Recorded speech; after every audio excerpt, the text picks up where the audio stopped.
हिंदुस्तान का इतिहास रहा है कि पिछले 10,000 वर्षों से आज तक किसी देश पर आक्रमण नहीं किया। इसलिए मैं गर्व से कहता हूं कि अनेकता में एकता ही हमारी पहचान है, इसीलिए मेरा भारत महान है। अमेरिका में चीन के पूर्व राजदूत खुशियों ने कहा है कि भारत 20वीं शताब्दी तक चीन पर सांस्कृतिक तौर से विजय प्राप्त की है और प्रभुत्व हासिल किया है। पिछले 10,000 वर्षों से सीमा के और एक भी सैनिक ना भेजा, परंतु सांस्कृतिक तौर से विजय प्राप्त किया। 17वीं शताब्दी के शुरुआत में ब्रिटिश आक्रमण के समय तक भारत पृथ्वी का सबसे अमीर देश था। किसी अंक के बाजू जब शून्य लग जाता है तो उसका मूल्य बढ़ जाता है और शून्य को हमारे महागणितज्ञ और खगोल शास्त्र के महाविद्वान आर्यभट्टा द्वारा बनाया गया है। गणित के बिना आप कुछ भी नहीं कर सकते हैं। आपके आसपास सब कुछ गणित है, आपके आसपास सब कुछ संख्या अंक है। आपको यह पता होना चाहिए कि बिना संख्या आप कुछ भी नहीं है। और संख्या प्रणाली का आविष्कार भी भारत में ही हुआ है। यही नहीं बल्कि दशमलव प्रणाली, जिसे हम डेसिमल सिस्टम कहते हैं, डेसिमल सिस्टम का विकास भी भारत में ही हुआ है। यह कहा जाता है कि ग्रीक और रोमन की गणना संख्या अधिक होती थी, परंतु वैदिक की गणना संख्या सबसे ज्यादा है। आज से हजारों साल पहले बुद्धायना ने आज जो पाइथागोरस थ्योरम है उसे बुद्धायना ने विश्व से परिचय करवाया।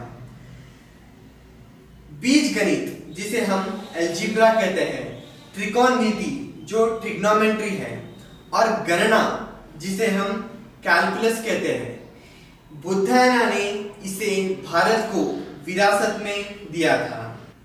5 शताब्दी बीसी में भास्कराचार्य ने पृथ्वी के द्वारा सूर्य की परिक्रमा करने में कितना समय लगता है उसकी गणना की थी। भास्कराचार्य ने पृथ्वी के द्वारा सूर्य की परिक्रमा करने में 365.25874684 दिन होने की गणना की थी। ऐसे महान गणितज्ञ और खगोल शास्त्र के विद्वान विज्ञान को एक नई दशा दिशा दी है। 11 शताब्दी में श्रीधराचार्य ने चतुष्कोणीय समीकरणों का आविष्कार किया है, जिसे हम क्वाड्रेटिक इक्वेशंस भी कहते हैं। ऐसे उपलब्धियां जब देश करता है तो क्यों ना कहूं मैं गर्व से कि मेरा भारत महान है। विश्व का सबसे पहला विश्वविद्यालय 700 ईसा पूर्व में तक्षशिला में स्थापित किया गया है, जहां पर विश्व भर से 10,000 से अधिक छात्राओं ने अपना अध्ययन किया। यही नहीं, उसी प्रकार 4th शताब्दी बीसी में नालंदा यूनिवर्सिटी बनाया गया है और यहाँ पर 60 से अधिक विषय सिखाए जाते थे। भारत ज्ञान का सागर है। शिक्षा के क्षेत्र में भारत सबसे बड़ी उपलब्धियां हासिल करने में से एक देश था। 150 ईसा पूर्व में राजा रुद्रदमन ने सिंचाई के लिए बांध का निर्माण किया है। सुदर्शक नामक झील और रेवटका पहाड़ी के बीच में इस बांध को बनाया गया है। हड़प्पन संस्कृति की स्थापना सिंधु घाटी में हुई थी। 5000 साल पहले जब कई संस्कृतियां खनाबदोश वनवासियां थे, जब भारत में शतरंजा यानी अष्टपदा जिसे हम चेस कहते हैं, उसका आविष्कार भारत में हुआ था। इस कोरोना काल में दुनिया की नजर आयुर्वेद पर है और भारत आरंभिक काल से ही आयुर्वेद पद्धतियों का उपयोग करता आ रहा है और आयुर्वेद के जनक महर्षि चरक ने 2000 साल पूर्व आयुर्वेदिक क्षेत्र में ऐतिहासिक उपलब्धियां की थी।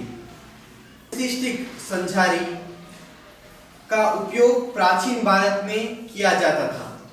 125 से अधिक सर्जिकल उपकरणों का इस्तेमाल किया जाता था।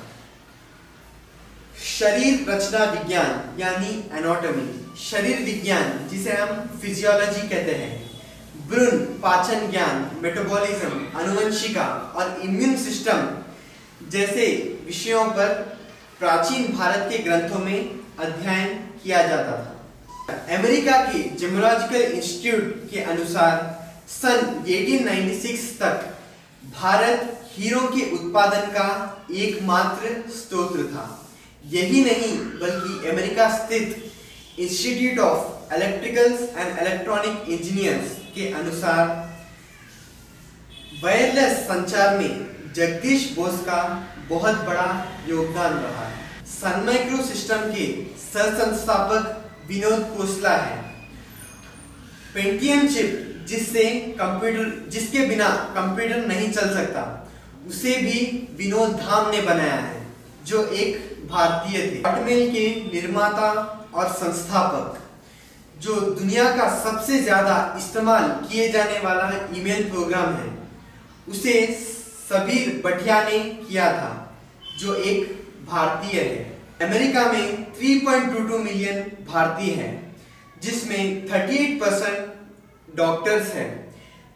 नासा के 36% कर्मचारी भारतीय हैं, 12% वैज्ञानिक भारतीय हैं, माइक्रोसॉफ्ट के 34% कर्मचारी भारतीय हैं, ज़ेरॉक्स के 12% कर्मचारी भारतीय हैं, IBM के 28% कर्मचारी भारतीय हैं। सर्जरी और स्वास्थ्य के जनक सुश्रुता ने अपने समय में कई जटिल सर्जरी की थी, जैसे कि प्लास्टिक सर्जरी, आंखों का ऑपरेशन, पथरी का ऑपरेशन, हड्डी फ्रैक्चर का ऑपरेशन और कई ऐसे ऑपरेशन उन्होंने 2000 साल पहले की थी।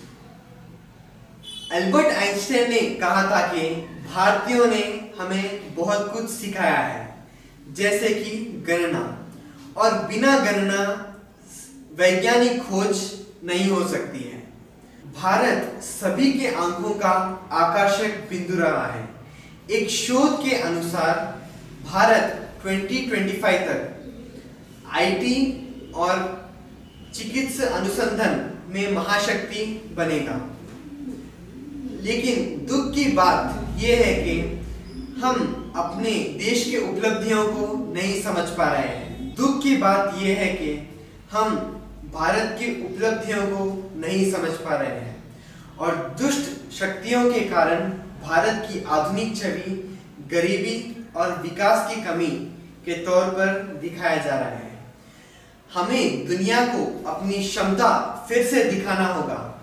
अगर हम चाहें तो फिर से हम भारत को और प्रेरणादायक देश बना सकते हैं, जो बाकी देशों को उज्जवल रास्ता बताएगा।